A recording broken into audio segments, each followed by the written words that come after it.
ಲೋಕದ ವ್ಯಾಪಾರವನ್ನು ತ್ಯಜಿಸಿ ಸ್ವರ್ಗಸ್ಥಳಾಗಿದ್ದಾಳೆ.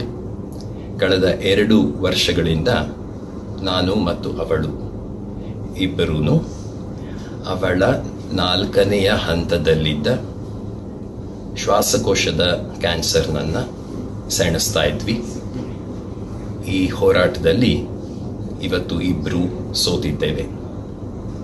ಅತ್ಯಂತ ವಿಷಾದದಿಂದ ಈ ಮಾತನ್ನು ನಿಮ್ಮಗಳ ಎದುರಿಡ್ತಾ ಇದ್ದೇನೆ. ಅಪರ್ಣಾಳಿಗೆ ಬರುವ ಅಕ್ಟೋಬರಿಗೆ 58 ವರ್ಷ ತುಂಬುತ್ತಿತ್ತು.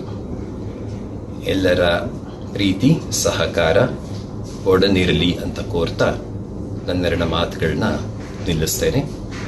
ಧನ್ಯವಾದ. ಲೋಕದ ವ್ಯಾಪಾರವನ್ನು ತ್ಯಜಿಸಿ ಸ್ವರ್ಗಸ್ಥಳಾಗಿದ್ದಾಳೆ. ಕಳೆದ 2 ವರ್ಷಗಳಿಂದ ನಾನು ಮತ್ತು ಅವಳು ಇಬ್ಬರೂ ಅವಳ 4ನೆಯ ಹಂತದಲ್ಲಿದ್ದ ಶ್ವಾಸಕೋಶದ ಕ್ಯಾನ್ಸರ್ನನ್ನು